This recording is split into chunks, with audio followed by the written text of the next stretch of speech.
안녕하십니까. 신의근의 군사TV 알기 쉬운 무기 백과입니다. 자, 오늘도 수요일이기 때문에 역사상 좀 유명했던 무기, 의미 있는 무기 알아보도록 하겠습니다. 알기 쉽게 설명해 드리겠습니다. 자, 역사상 가장 큰 쥐입니다. 독일의 8호 전차 마우스 알려드리겠습니다. 자, 독일은 뭐 1호 전차, 2호 전차, 3호 전차, 뭐 4호, 5호 뭐 이렇게 전차 이름을 이제 몇 호 전차 이렇게 부르죠. 우리가 알고 있는 유명한 전차, 이제 그야말로 그때부터 닉네임이 붙기 시작한 전차가 바로 4호 전차, 5호 전차, 6호 전차 이렇게 가면서인데, 5호 전차가 이제 판터, 6호 전차가 티거죠. 그리고 이제 이 8호 전차는 마우스인데, 5호 전차인 판터는 바로 이제 표범입니다. 그리고 이제 6호 전차 티거는 호랑이죠. 그리고 7호 전차가 사자예요. 그리고 8호 전차는 정말 기억에 안 맞게도 마우스 G입니다. 자, 독소전쟁 개전 직후에 맞닥뜨린 소련의 두 강적들입니다. 1941년도인데 이제 처음에 2차 대전 히틀러가 일으키고 나서 소련하고는 불가침 조약을 맺어놓고, 그래서 서쪽은 딱 안심시켜놓고 폴란드 둘이서 나눠먹고, 그리고는 이제 바로 서쪽을 쳐서 프랑스 먹고, 그리고 이제 영국하고 전쟁을 벌이죠. 그런데 이제 영국이 호락호락하지 않았습니다. 그런데 영국이 그렇다고 해서 바다를 건너와서 독일을 깰 수 있을 그런 능력은 안 되어 보였습니다. 자, 그러면 이제 프랑스는 완전히 그냥 못 때렸으니까, 괴뢰정권까지 세워놨으니까, 그러면은 이제 소련을 치자. 이렇게 해서 1941년도에 소련을 치는데 바바로사 작전이죠. 그런데 소련으로 들어가 보니까 뭐야? 이렇게 어마어마하게 위력적인 전차들이 있네. KV-1 그리고 T-34. 와, 이 미개한 슬라브 놈들이 이런 물건을 만들었단 말이야 라고 히틀러는 이게 뭐야 이거 이렇게 되는 거예요. 히틀러는 나이 투쟁이라는 자신의 저서에서 게르만 민족이 뭐 세계 최고고, 그리고 이 슬라브 민족은 완전히 미개한 완전 쓰레기 같은 이런 작자들이기 때문에 이거 다 제거해야 돼. 뭐 유대인 다 그렇게 이제 평가를 해놨어요. 그래서 아니 이런 쓰레기 같은 이 슬라브가 어떻게 이런 전차를 만들었어? 이거 용납이 안 돼. 저거를 완전히 그냥 이길 수 있는 전차 말고 압살할 수 있는 전차를 만들어라. 이렇게 된 거예요. 당시 이제 독일 전차 해봐야 3호 전차, 4호 전차 이런 가지고 이 KV-1이나 T-34에게 안 됐던 겁니다. 나중에 이제 5호 전차 판터나 6호 전차 티거 여기까지 가면은 훨씬 더 강력해지는데, 판터나 티거는 이때는 안 나왔어요. 자, 그래서 총통의 특명에 발빠르게 답을 내놓은 크루프사입니다. 설계안을 내놨는데 바로 7호 전차 레베입니다. 라이온이죠. 사자예요. 6호 전차는 호랑이, 그리고 5호 전차는 판터, 표범이죠. 우리는 사자야 하고 레베 다 이렇게 나왔어요. 어마어마하죠. 150mm 주포입니다. 그리고 140mm급의 중장갑이에요. 90톤급의 차체예요. 이 140mm 중장갑이 얼마나 두꺼운 장갑이냐 하면은 2차 대전 때 미국이 썼던 M4 셔먼, 그 셔먼 전차의 전면 장갑이 제일 두꺼운 곳이 70mm였다고 해요. 그러니까 셔먼 전차의 장갑보다 2배로 두꺼운 이 장갑, 그리고 주포는 뭐 셔먼 이런 탱크들이 75mm, 76mm 이런 급의 주포를 썼지 않습니까? 나중에 2차 대전 최강의 전차인 독일의 6호 전차 티거가 88mm 주포를 썼는데, 여기는 150mm급의 주포를 쓰겠다. 그리고 주포가 그렇게 무겁다 보니까 차체는 90톤 정도 된다. 이제 이렇게 해서 이 크루프사가 설계안을 내놨는데, 이 검토하는 중에 포르쉐가 또 경쟁자였어요. 전차 만드는 회사 중에서 포르쉐가 훨씬 더 강력한, 그리고 총통 히틀러의 눈에 쏙 드는 그런 제안을 하는 바람에 이 7호 전차 레베, 라이온이라는 이름을 가져갔던 이 이름만 멋진 이 레베는 바로 캔슬되고 말았어요. 그래서 이 레베 프로젝트를 날려버린 포르쉐의 야심작 바로 8호 전차 마우스입니다. 자, 여기는 까만색이 T-34예요. 그리고 뒤에는 흰색이 바로 마우스예요. 그러니까 T-34보다 이렇게 어마어마하게 큽니다. 위대한 게르만 전차군단이 차세대 헤비급 전차는 이 정도는 돼야죠 라고 하니까 히틀러가 야, 이거 너무 멋져. 당장 그거 사방 가져와봐. 좋아. 이제 이렇게 된 거예요. 자, 그렇게 해서 독재자를 완전히 만족시킨 초대형 전차 마우스입니다. 그래가지고 이제 이 포르쉐에서 1943년 5월 1일 날 마우스 전차의 목재 모형을 만들어서 시연회를 한 거예요. 그렇게 해가지고 이제 이 히틀러한테 보여줬더니, 야, 그럼 우리 게르만의 반전은 이 정도는 돼야지. 주포만 좀 키워서 150대 찍어. 이렇게 된 거예요. 당시 이제 이 제작사인 포르쉐는 128mm 주포를 하겠다라고 했습니다.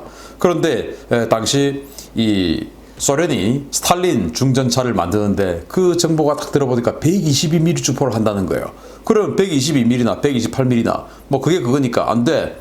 그보다 더 센 거 해. 150mm 해. 이제 이렇게 해서 주포를 150mm로 키워서 한 150대 한번 찍어봐. 이렇게 된 겁니다. 그렇게 해서 이제 포르쉐가 이 파로전차 마우스를 지금부터 만들기 시작하는 거예요. 43년 5월.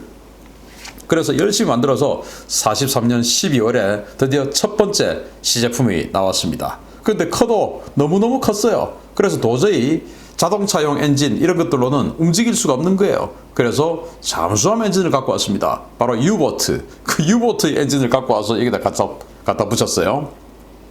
자, 그래서 일단 43년 12월에 완성한 이 시제품은 차체만 만들었습니다. 포탑이 완성이 안 됐습니다. 포탑이 이제 훨씬 더 복잡하죠. 히틀러가 이제 150mm 주포를 갖다 붙이라고 했으니까 이 150mm 주포를 만들어 가지고 여기다 포탄 장전하고 뭐 이런 거 다 하니까 이 테스트 할 게 너무 많아요. 그래서 이 포탑은 아직 안 만들었고 차체는 일단 만들었습니다. 그래서 나중에 포탑 만들면 갖다 붙이기로 하고 그 포탑하고 설계상의 무게가 똑같은 구조물을 위에다 얹어놓고 이렇게 이제 해봤더니 자동차 엔진은 안 되니까 잠수함 유보트 엔진 갖다 붙였어요. 그렇게 해서 테스트를 해봤더니 일반 도로에서 최대 속도가 시속 13km입니다.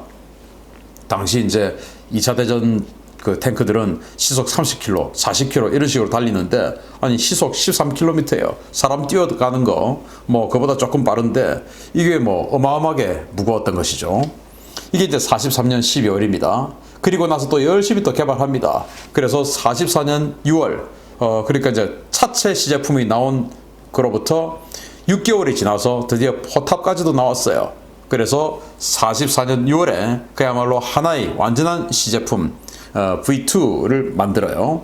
자, 그런데 실제로 히틀러는 150mm 주포를 하라고 했지만 그 120mm 주포, 150mm 주포를 해보니까 포탄 적재량이라든지 그걸 그때 이제 사람이 다 장전해야 되니까 그런 여러 가지 문제, 또 이 150mm 어마어마한 이 포구 압력을 이 반동을 제어하는 이런 제어 문제, 이런 여러 가지 문제가 도저히 150mm 안 된다. 지금도 21세기에도 150mm 안 되지 않습니까? 그러니까 이때는 오죽했겠습니까? 그래서 결국 시행착오를 거치다가 해서 마지막으로 최종적으로 다시 원한대로 128mm 주포를 붙여요.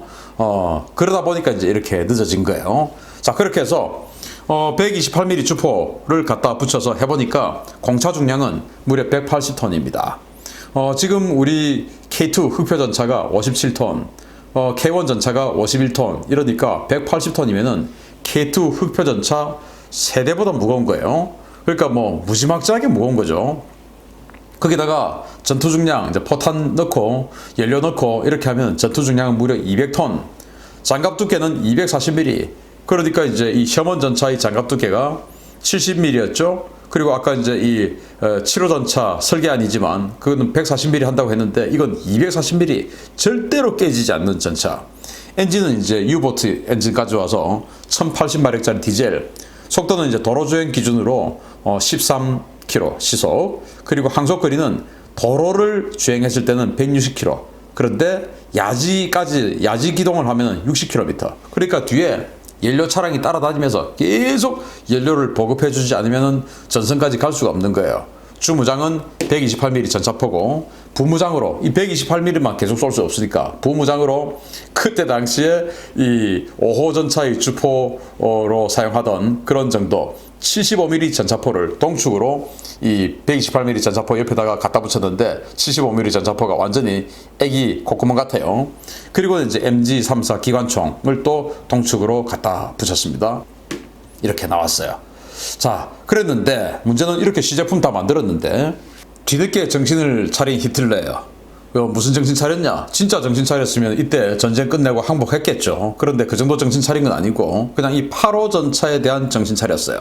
44년 7월 시제품 만들고 나서 불과 한 달 만에 자, 아돌프 히틀러님이 포르쉐님을 채팅방에 초대했습니다.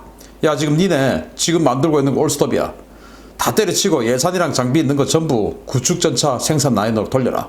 했더니 포르쉐가 예? 아니 150대 찍어내라 그래서 지금 4대 더 만들고 있는데 그건 무슨 쌀가루로 맥주 만드는 소리입니까? 이제 이렇게 해서 이제 히틀러가 야 전황이 안 좋잖아. 전황이 쿠르스크 전투에서 전차만 지금 1000대 넘게 아작났는데 그거 회복이 안 되고 있는 거 안 보이냐? 지금 슈페어랑 구데리안이 마우스 한 대 찍을 바에야 돌격포 10대 찍는 게 낫겠다고 계급품 무는 거 이제 더 못 보겠다. 그래서 이제 포르쉐가 아니 그래도 다 만드는데 일단 써보기라도 하시죠. 이거 만드는데 들어간 돈이 얼만데요. 그래서 이제 히틀러가 그래 내가 애들 보낼 테니까 걔들한테 차량 인도해라. 서부전선 보내서 움직이는 요새로 쓰는 게 그냥 낫겠다. 이제 이렇게 해서 시제품 2대 만들고 추가로 4대 더 만들려고 했던 거 스톱되고 아예 그냥 2대에서 끝나버렸어요. 왜냐 쿠르스크 전투에서 러시아 소련에서 완전히 박살이 나버렸습니다. 인류 최대의 기갑전이죠. 거기에서 이제 그래서 전차는 더 이상 생산을 제대로 못 맞춰주고 왜냐 미군들이 와서 자꾸 폭격을 하니까 생산 공장이 제대로 안 돌아가요. 그리고 북아프리카 뭐 이런 데서 계속 이제 밀리고 하다 보니까 어디에서 이제 뭐 철강이다 뭐다 갖다 대는 것도 이제 한정이 있는 겁니다. 그래서 이런 자재 원자재가 도저히 이제 공급이 제대로 안 되는 거예요. 그래서 이 군수장관인 슈페어 그리고 기갑 그 총감인 구데리안 장군이 안 됩니다. 이거 지금 탱크도 제대로 못 만들어서 지금 뭐 6호 전차 이런 거 못 만들어서 돌격포 만들고 있는 마당에 어떻게 지금 이런 전차 만듭니까? 안 됩니다. 차라리 이거 하려면 돌격포 10대 만드는 게 더 좋습니다. 이 정도 돈, 이 정도 철판 이거 사용하려면 돌격포 10대 만듭시다. 하고 이제 구데리안이 엄청나게 반대를 합니다. 구데리안은 사실은 전격전의 대가 아닙니까? 그렇게 해서 폴란드에서 그냥 벨기에를 우회 침투해가지고 전쟁 초기에 프랑스 마지노선을 돌파해서 프랑스를 그냥 제압해버린 바로 그 사람이 구데리안이죠. 그러다 보니까 이제 신망이 두터웠어요. 그래서 알겠다. 네 말 들을게. 해가지고 이 마우스 전차를 스톱을 시켜버려요.